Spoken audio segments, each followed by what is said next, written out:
We have our last teams qualified to FNCS Grand Finals, and it could not have been worse for Mr. Savage. I'm going to give all my predictions of who I think is going to win in Grand Finals, who's going to struggle, and where everyone's dropping, because the drop map has completely changed. I'm also going to talk about what's going on with all the surge trading, my opinions on it, do I think people should get banned, and how can Fortnite fix this, and why is it so bad right now. We also have some insane qualifications out of Last Chance, including one of our first female Grand Finalists ever. There is so much to talk about. It's a long video, but it's worth it. We even had the new map for the new season completely leaked.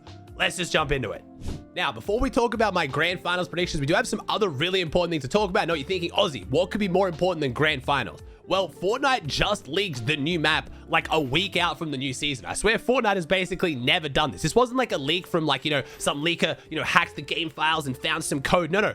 Fortnite themselves just released it. So we now have the map for what is the Star Wars season. It's Fortnite Galactic Battle Royale. This is again launching on the 2nd of next month, so right around the corner. And we now know we're getting 4 new POIs. We have the Resistance base in the top left, First Order base in the top right, Vader Samurai Solitude in the bottom left, and then Outpost Enclave in the bottom right. Now, I can't think of a map where Fortnite's ever done this, where all the map changes are at the edge of the map. And you're probably thinking, Aussie, that's not that many map changes, L map, blah, blah, blah.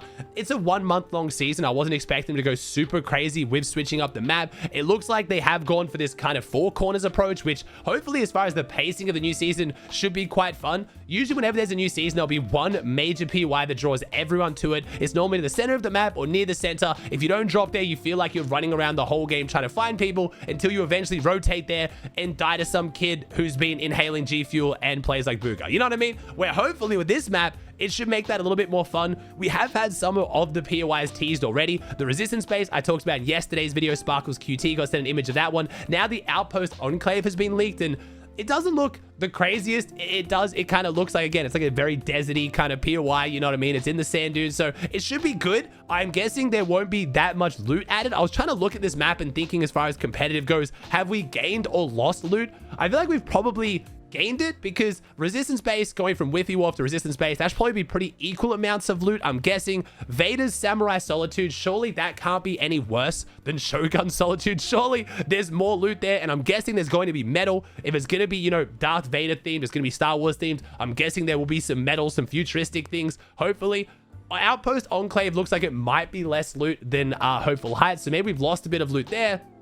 And then the First Order base is going on a mountain that basically has no loot right now. So I'm pretty sure we have 2 POIs that are definitely more loot, 1 POI that's probably equal, and then maybe 1 POI that's less. So it looks like it should be really fun. Again, there's no FNCS next season. There's no crazy competitive tournaments. I'm guessing we might have some big solo or trio cash cups and stuff like that, but I'm not too worried about how competitive this season is going to be. I just hope it's going to be fun. My biggest concern with all the Star Wars seasons always has been is I just don't like the Star Wars weapons. Every time they release them, they just either feel really bad to use, like not fun, or they're just not that strong. So I'm really hoping we get some cool weapons, but the map is looking awesome. The fact that Fortnite's already released it, for some people, definitely ruins a bit of the hype. I get that. Waiting around for the new season to launch and see what the map looks like is one of the most exciting things, but it's a mini season. Fortnite's doing it a bit differently. I want to make sure I showed you guys so you can start getting gassed up for the Star Wars season.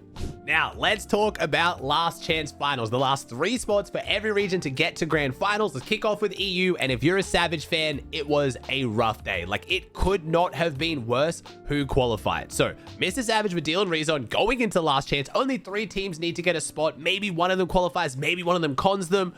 It is so much worse than that. Savage had the mountain and the split to the south completely uncontested. The Veno split, it was looking really good. Things were looking up. I was talking about maybe for the first time we see Mr. Savage at a solid uncon spot going to Grands. No. The 3 teams that qualified are literally all dropping right next to Savage or on top of Savage. So, first off, we had Tripper and Hellfire and Strapped qualify. They were the first team to win game 1. They then started taking the south split, just to the south of Mr. Savage, which takes half their loot. Don't worry, Mr. Savage can still key them. That's what Mr. Savage said he was going to do when I was talking to. If any team drops there, we're going to key them. It's fine.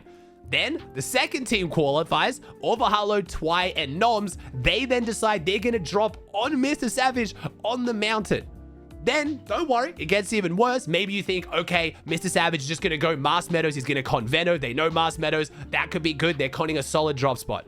No. Game 3 is won by Phenoxy, Pablo, and Chino, who are now going Mars Meadows. So if you look at the new drop map, the 3 teams that qualified are literally just a triangle on top of Mr. Savage. Like, dude, just the RNG of that is ridiculous.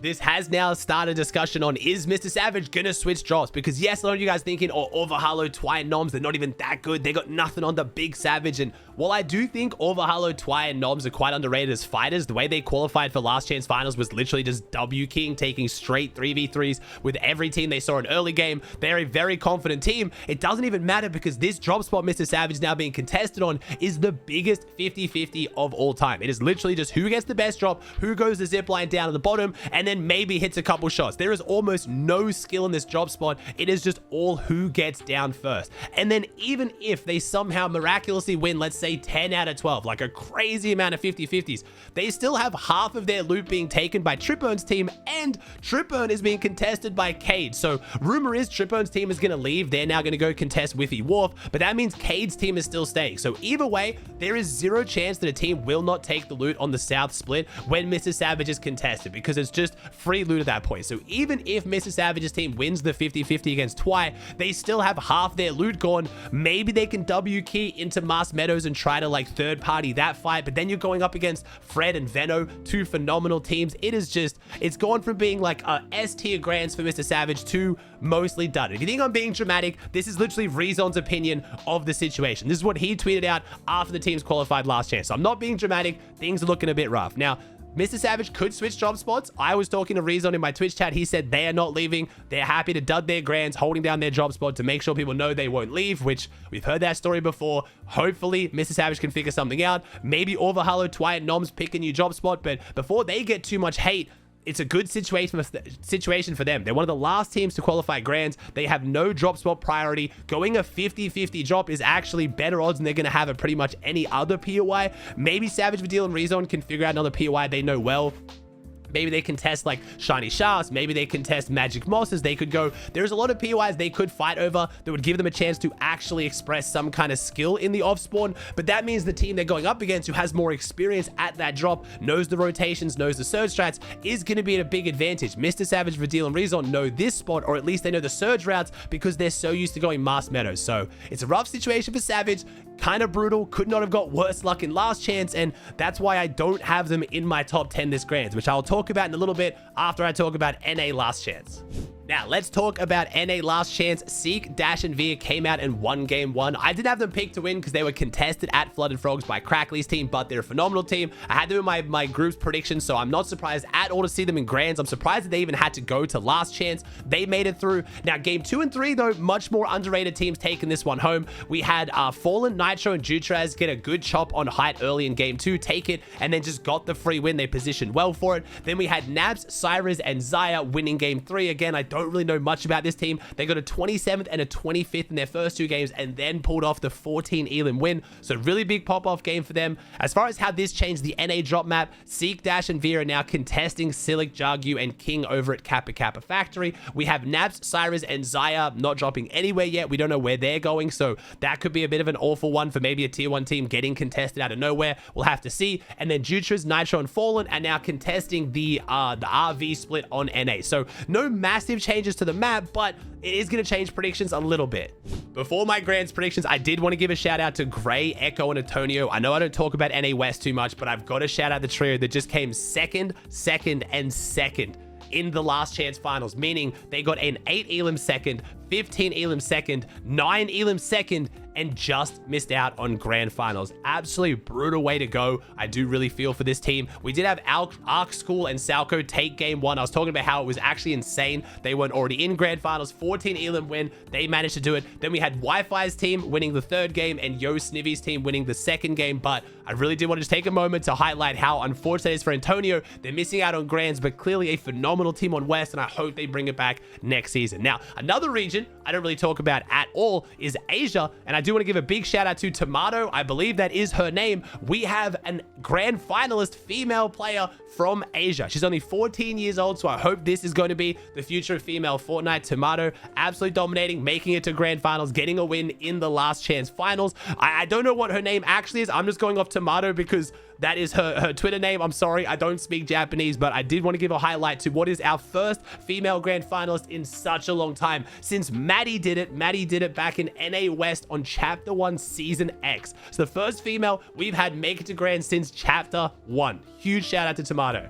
All right, grand finals prediction time. Now I'm going to do my top 10. I'm going to do them in order, but as always, these are based on the drop spots right now. If they change, obviously that's going to change things a lot, and I very well could be wrong. My last chance predictions were terrible. I got 1 out of 6, so take that with a grain of salt, but I know you guys like to hear my predictions. You like me to hear me talk about how the teams are doing, so let's kick off talking about NA and EU. Now, it's worth mentioning there is a lot of discussion right now on the timeline about surge trading. Now, surge trading has been a thing for years now. I've talked about it multiple times. While I don't particularly enjoy it, I think it makes the game far more boring because in mid-game, it's just teams based up shooting at each other based on Fortnite's decisions and the metas they've gone with. I don't blame any team for doing it. There's a lot of teams who've held down the fort of not surge trading. It's bad sportsmanship. It should be banned. I'm not going to do it. Who have now crumbled because it's become the only way really to get surge in these kind of metas. We have scoped weapons with a ridiculous abundance of meds on the map. Everyone has a million extra meds. It is pretty much the safest and best way to get your surge as long as Fortnite isn't actioning it.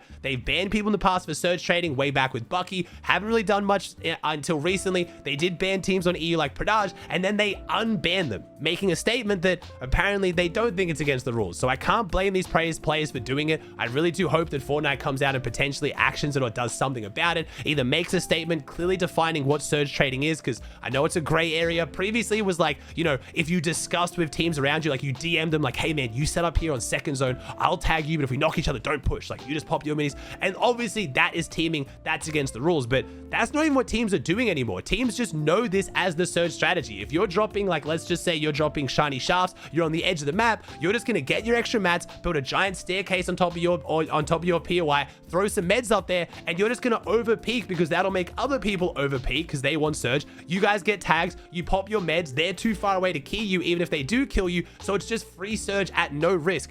Every team's doing it because even without communicating, it's just become the strategy. So until Fortnite does something about it or defines what they think surge trading is, or they change the meta so not everyone has 10,000 extra shield, then this is just going to be how competitive Fortnite plays. And for those of you guys who are like, this grand finals is over, it's ruined, competitive Fortnite is dead, I hate to be the one to tell you, this has been happening for years now. And I didn't really highlight it too much because, again, so many teams were doing it and Fortnite hadn't made a ruling on it. And I feel bad calling out teams and be like, we should ban this team. They're breaking the rules. They are scum, because it's smart strategy that makes sense. And I don't know if these guys are DMing each other. I just have to assume that this is just what they're doing to get their surge. Because if a team just stands on top of a mountain and takes shots at you, are they trading? But if they build a base and they trade like, 500 damage, now you say it's against the rules. But at what point do we define it's against the rules? This is why Fortnite hasn't really done anything about it. It's a really, really delicate conversation. Some people are even demanding that Fortnite changes how surge works altogether. I've had so many conversations on stream about how to fix the surge mechanics. This isn't a thing.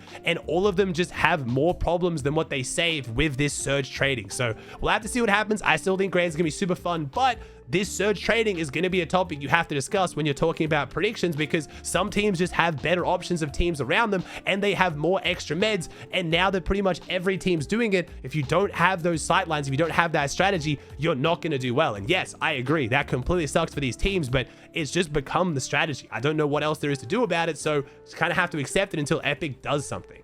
Let me go through my top 10. So on NA, we have Pete, Cold, and Ritual. Now, they are getting surprise contested by Naps, Cyrus, and Zaya. Since I talked about this, they have now updated the drop map. This team that just qualified through last chance is now contesting Peterbot. So that's a little bit of a spicy one. I don't know if this team has thought this through yet. I think there is still a chance they stop dropping here, or if Peterbot can take them down a few times off spawn near the start, they will try and go somewhere else. I'm crazy enough to think that this won't affect Peterbot's performance too much, only because so many teams have tried to contest Peterbot and it just doesn't seem to end that well. They have such a good backup strategy of locking down the Dilbit farm, locking down the train, and then fighting the team at Crime City. If they run at Crime City, they still have all the loot they need and they get the black market priority. If the team stays in fights. We know how often Peterbot wins that, so it's insane. I still have them as my #1 team coming into this, even well contested. But for those of you guys who don't want to see a Peterbot win, you might be happy with how this one plays out. It's going to throw a bit of a wrench in there, but I still think Cold, Peterbot, and Ritual are the favorites, depending on how this spawn fight goes. I could be completely wrong, but it's going to be interesting to watch. Now, we have Acorn, Ages, and Poyo in second place.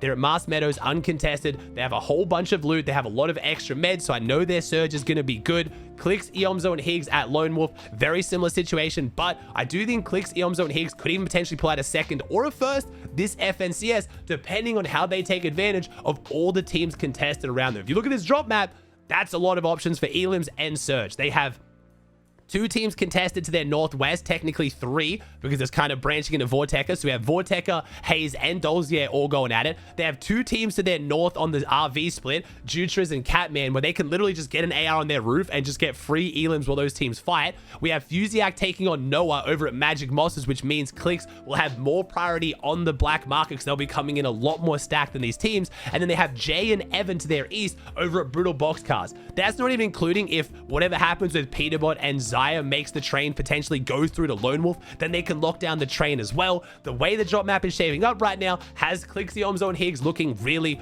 really good. I could potentially put them in a second or first. The main reason why I'm not is because they've had to change up their entire mid-game strategy and early game strategy because of how high the surge thresholds are. Because so many teams have been trading their surge and building up, it means Clicks, Eomzo, and Higgs rotating around and fighting in the early and mid-game hasn't been working as well. Now they're having to set up on top of Lone Wolf, getting their surge early with their extra meds, and then going to the black market and buying their meds and then rotating. That's what they did in the Eval Cup. And because they've only done this for 1 tournament now and a couple of scrim sessions, it has me a little bit worried that maybe they don't have this strategy 100% down, and that's why I've got them in 3rd. I think if they nail that strategy, they take advantage of all these fights around them, they could definitely pick up Clicks' first FNCS win. All 3 of their first FNCS wins, despite being 3 phenomenal players. So I've got them in 3rd just because I'm not 100% sure how they're going to deal with that change to their strategy. You don't know how badly I wanted to put Clicks in 4th for the memes, but I've got to give it to Muzz, Rise, and Yapko. They're going the shafts. They've been looking phenomenally good all season. Rise's mid-game is phenomenal right now. They've got really good sightlines, really good options for their surge as well, and an abundance of meds. Potentially, Peterbot fighting Cyrus's team could make them get into the black market even easier, or they can rotate into the Magic Mosses black market and take advantage of all these crazy fights that are going on.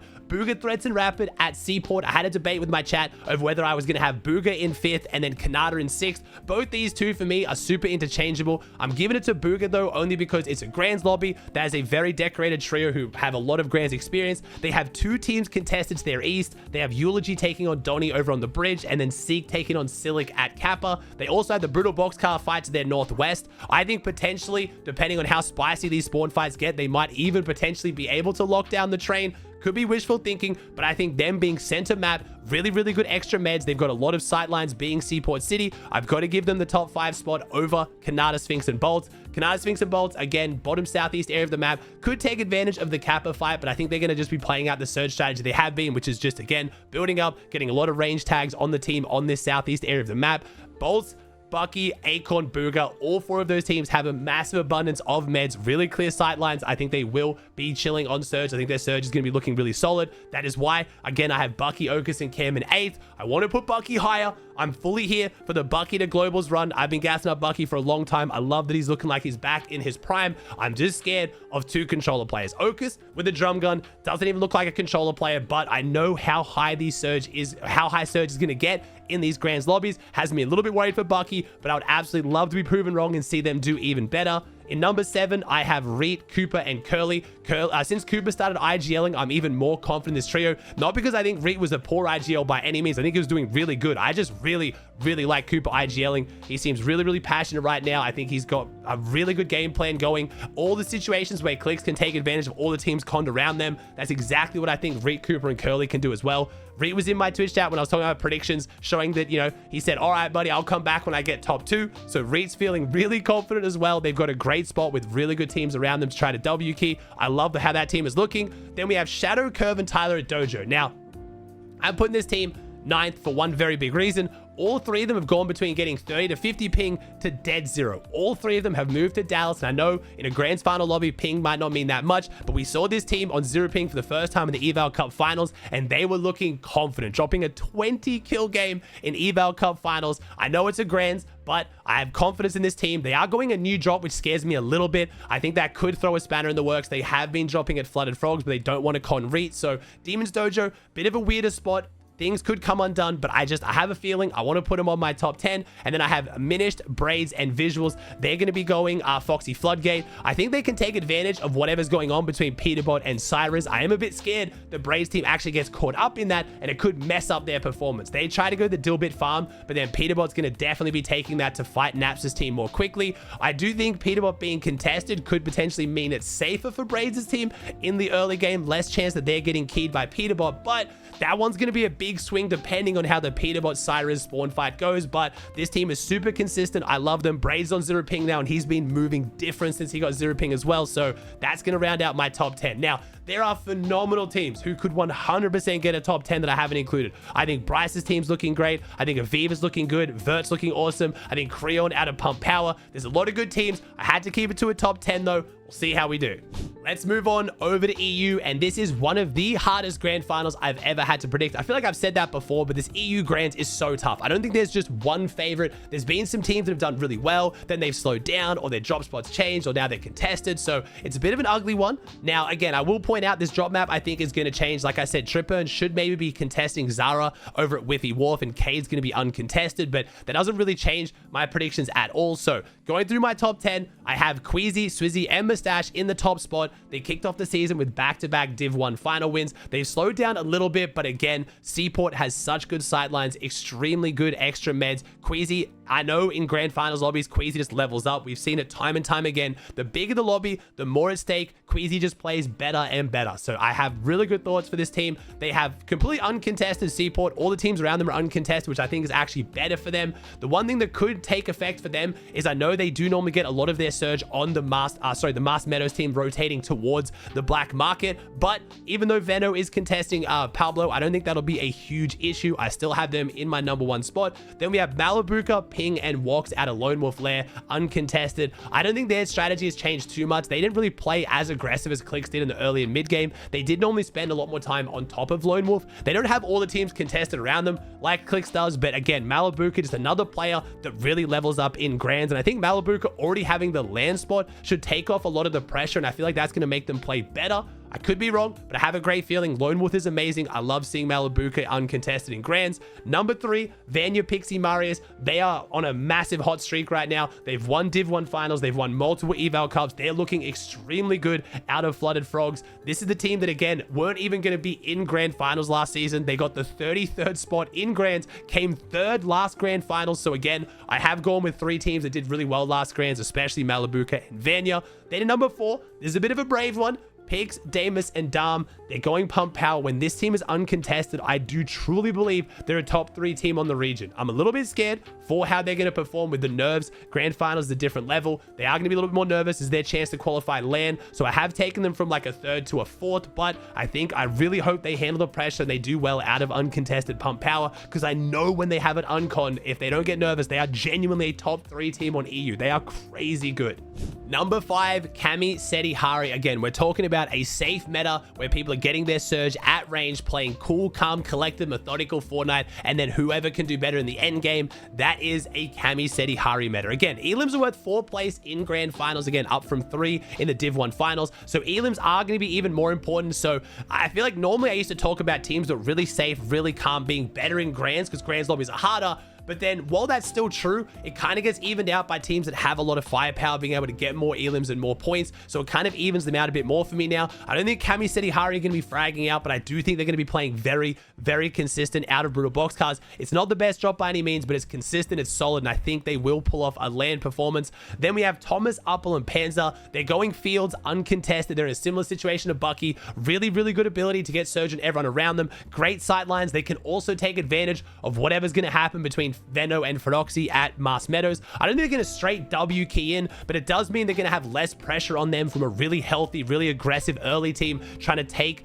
the black market. They'll be able to get in there, get their loot a little bit quicker and safer. So that kind of has me putting them up nice and high. Pink, Nebs, and Kiro out of Demon Dojo. Pink almost won a Divisional 1 finals this season. When they're uncontested, they're a phenomenal team. They aren't contested right now. I don't think they are going to get surprise con. I'm a little bit scared for how much surge they can get out of Demon Dojo. They do have good sightlines off the mountain, but there's not a lot of teams around them with a lot of excess meds that they can hopefully abuse. And if they get a lot of bad zones, that's what scares me most for Pink's team. But I still think they can pull it off. Pink's been doing really, really well this season. Then we have Blaha, Mixon, and Combeck, the poles at the bridge. They're uncontested. This team, again, the more stacked the lobby, the more it is about consistent, solid placement in a 12-game format. I think that plays into Blaha's strengths a lot. We have Eyedrop, Sky, and Scroll. Now, putting them in 9th, I feel bad. I think this team is phenomenal. I think they have one of the highest ceilings of any team in this lobby, but they've let me down a few times in the past. Sky and Scroll at Globals, dominating day 1, started to drop off in day 2. I dropped Sky and Scroll, last grand finals, did really well day 1, started the drop off coming into day 2, didn't perform as well. The other reason why I have them in 9th, I just have a feeling they're going to get contested. I have nothing to go off here. It's not like I've seen anyone DM me. I haven't read any I haven't seen anything anywhere. They've just been contested so much throughout the season.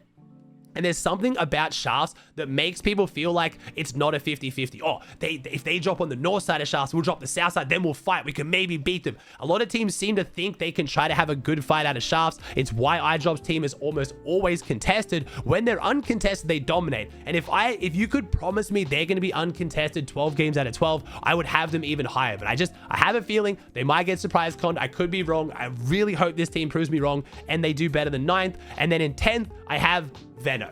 And Veno, Vico, Flixie in 10th. A lot of people in my chat were flaming me for this. When we saw Veno go up against Feroxy at Mars Meadows, it was pretty awful. I think Veno made it off spawn healthy maybe 1 game out of 6. The record wasn't too fantastic. That's why Veno left Mars Meadows. Now, if you didn't see when Feroxy qualified today through the last chance finals, Flixie was actually spam inviting him. Feroxy didn't take too kindly to this. It's made him extra angry. He's been on social media saying that he is 100% going to make sure that Veno's team duds in grand finals. Feroxy is fully locked in on taking down Veno on spawn. There is no chance Feroxy leaves. I don't think there's any chance Veno leaves. Maybe, I don't know. Like something tells me that Veno might, drop on another team, have a backup strategy cooked up. Maybe not even on day 1, but maybe if day 1 doesn't go well, try and fight another team. They're a phenomenal trio. They're amazing. They're a reigning FNCS champs for a reason, but their off spawns have been a little bit rough and they're going up against Feroxy, but I still have them in top 10 because honestly, if Veno can just win the spawn fight, even 4 games out of 12 and get Mars Meadows loot, I genuinely think with 4 really big games and a few other elims and some mid games, they can actually put up a top 10 performance. It might be big copium for me. I do think overall Feroxy is going to beat them out on spawn. They've just proven that. I would love to say Veno, Vico, Flixie are going to be hitting the VODs, showing up big, popping off, going crazy. I'm not predicting them because of that. I'm just predicting them because it's Veno. Like, if you give Veno a few games with good loot, he's going to have some good performances, but we'll have to wait and see. It's maybe a bit of a copium from me. I don't even need to say it. Like with NA, there are so many good teams here who get top 10 and prove me wrong. Sangild's team at Magic Moss is looking amazing. Akira's team on the Demon Dojo split. We have Giras, who they're not the best drop at Canyon, but they are a phenomenal team. Robin down at Hopeful Heights. Huddy at Kappa Kappa Factory. We have Kiduo, who's going to be trying to take the train. I obviously didn't have Chase, Tayson, Chicho, Chris, or Chap, Teeny, Skivvy because they're contested at Crime City.